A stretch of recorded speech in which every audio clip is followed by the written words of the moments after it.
Hi everybody, it's me and I'm here to wrap up our discussions on classical conditioning. So I think it actually cut me off in the last video regarding reconditioning, and I talked about it's like relearning.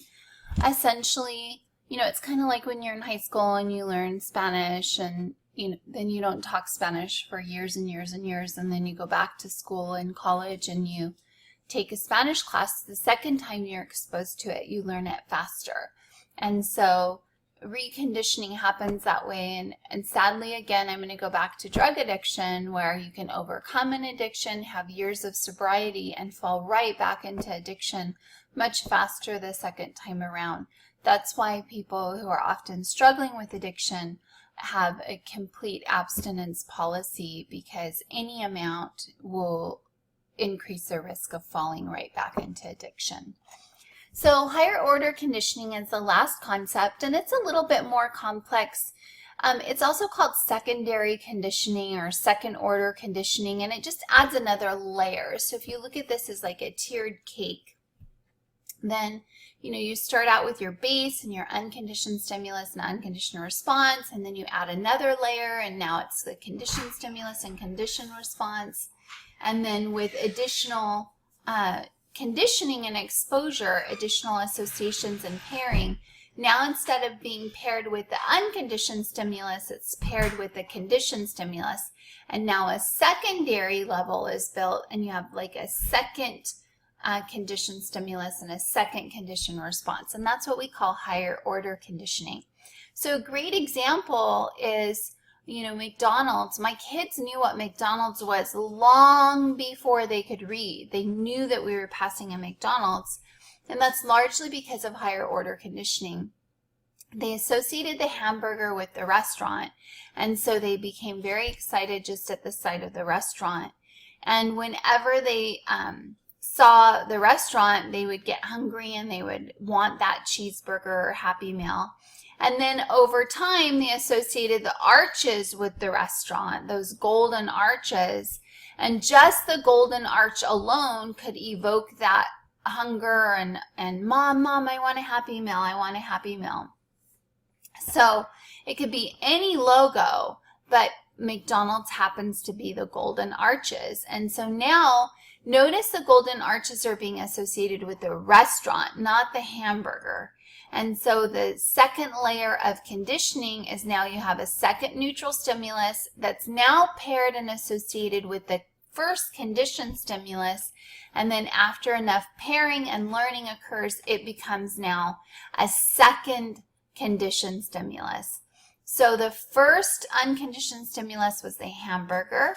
That elicits a response of hunger, salivation. It's associated with the restaurant. So now just the restaurant itself elicits the salivation and hunger. And then the restaurant is associated with the arches. So just the arches themselves become a stimulus for the salivation. So now there's two conditioned stimulus that originally started from the hamburger. There's the restaurant that produces salivation and hunger, and there's the arches. So it's that layering effect. So for my Taco Bell example, Jesse might become afraid of just the Taco Bell logo because that was associated with the tacos. So again, the sixth principle, stimulus generalization, where Jesse now becomes maybe afraid of eating all tacos. Stimulus discrimination, where he won't eat hard shell tacos, but he'll eat soft shell tacos from Taco Bell. Extinction, where he eats enough hard shell tacos and doesn't choke, where he finally recognizes he's okay and he loses his fear. It's extinguished. But again, because it's not completely erased, there's still always that risk of spontaneous recovery, which I like to call spontaneous relapse, where maybe he's eating a Taco Bell taco and he's suddenly overcome with fear after extinction. And so now all that phobia comes right back. Or reconditioning, he's had that fear extinguished, but then he chokes on the Taco Bell again, and maybe it's not a full-blown choking, but just a little particle went down the wrong pipe, and that relearning comes much faster the second time around. And then higher order conditioning, where now it's a second layer. He's afraid of the Taco Bell tacos, and now he's afraid of Taco Bell itself, or he's afraid of the logo itself. Okay, so again, here's some of my own application. I think the best way for you to try to understand these concepts is to try to come up with how it might be related to your own personal life. I'm a firm believer that applying it to your own life experience really helps to deepen your understanding of the content and solidify that knowledge. So go ahead and practice and then compare your answers to the one that I gave you for my own examples and see if that helps. Okay, so some higher order conditioning in your real life. Again, that Taco Bell example. Another thing is like shots. Growing up, my mom was always afraid of needles, and she kind of passed that fear on to us. But if a child gets a shot and it hurts, the kids associate that shot with the pain, and so they become afraid of shots, when initially they were really afraid of the pain. And so kids associate the nurse with the shot, and so then they become afraid of nurses. Or they might start to associate the hospital with the nurse, and so they start to become afraid of the hospital. Again, the key is the second and third and fourth conditioned stimulus are not associated with the original stimulus, the unconditioned stimulus. The first conditioned stimulus starts to condition the second conditioned stimulus, and then the third, and so on and so forth. So I've given kind of an example here. So the pairing first takes place here and here, then the pairing takes place here and here, and then here and here. So it doesn't ever have to be paired with the original stimulus, and it can still pass on that response. Okay, so just some final concepts about classical conditioning is we talk, some terminology. Acquisition is when we're learning a new association, so we're just starting to understand that pairing or that connection of the stimulus response. And there's often a small gap between the presentation of the stimulus, unconditioned stimulus and neutral stimulus. There's different delivery methods where they can be delivered simultaneously, concurrently, or there can be the neutral stimulus can come slightly after the unconditioned stimulus. But often in real life, there's that gap between the presentation. One common example that we see is like food aversions in the wild. Like a coyote might eat a food and become violently ill from it, and then they're averse to eating that food again. They don't often become violently ill right immediately upon consuming the food. There's often a delay, and so that gap doesn't hinder our association. And we do this kind of with superstitions too, where we associate something, with bad luck. And really and truly, it might just be coincidental. Also, you don't have to be repeatedly exposed to the neutral stimulus and conditioned stimulus together. Sometimes it only takes one exposure, and the more traumatic the experience, the more likely it only needs one exposure in order to develop or acquire that response, that learned response. In regards to extinction, we really talk about extinction, again, not as erasing the association or the response to that stimuli, but really decreasing that conditioned response where it's not happening as often or it's not as likely to elicit the response. And we facilitate extinction by presenting the conditioned stimulus without the unconditioned stimulus. And over time, you learn that there is no longer an association between the two, and so therefore it doesn't elicit the same response. And then finally, I think I mentioned this word in a previous video, but habituation. If you look at the root word habit, when something becomes habit, you kind of do it unconsciously. And habituation is when we get so habituated to a stimulus that it's like habit. It's just absorbed into our unconscious. And so we don't even consciously think about it. We don't focus our attention on it at all. Sometimes we can ignore it.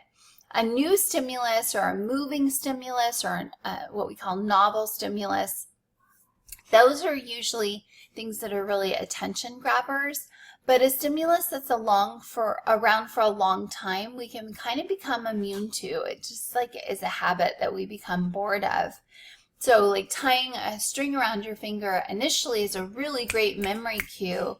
But if you don't act on it early on, then what happens is you habituate to it and you just kind of ignore it, and then it no longer serves a valuable purpose. So we can learn not to respond to a stimulus if we don't change our behavior immediately as well. Okay, so in general, classical conditioning and the operant conditioning and social learning theory, which we'll talk about in our next slide, are part of this behaviorist perspective. And I mentioned earlier that the behaviorism approach was proposed by John Watson, who did the Little Albert study, and he was very much inspired by Pavlov's work, and he just kind of carried that work over into emotions to see how we could condition emotional responses. So this became a very, very dominant perspective in the field of psychology, particularly in the early part of the 20th century.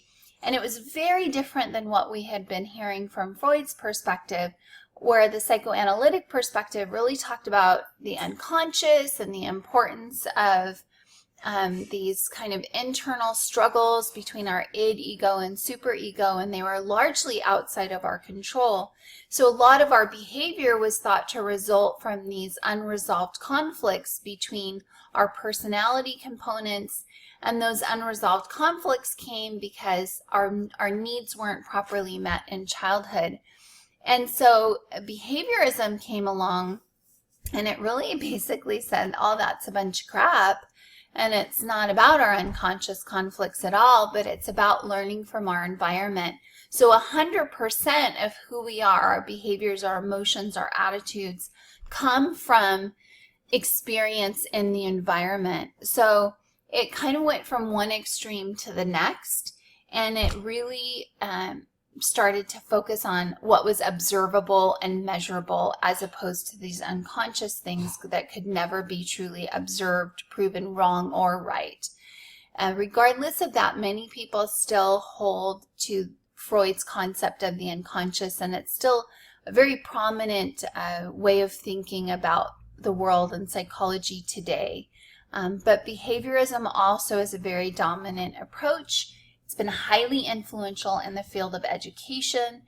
Certainly if you're a parent or you've been involved in helping to raise siblings or nieces or nephews or babysitting, then you recognize the importance of the behaviorist approach anytime you give a reward, anytime you watch a child get scared when they put a mask on, things of that nature. It all reflects a behaviorist approach.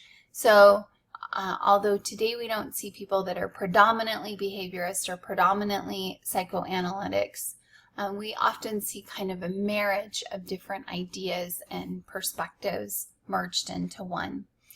B.F. Skinner was our next very prominent behaviorist, and he moved away from the concept of classical conditioning, and he felt that learning was well beyond this kind of unconscious pairing of stimulus and response, and he felt that was kind of too mundane and reflexive, and he wanted to look at kind of deeper motivations based on consequences of actions. And so he proposed this concept of operant conditioning, which we're going to talk about more in depth in our next video. So I'll be back in just a bit.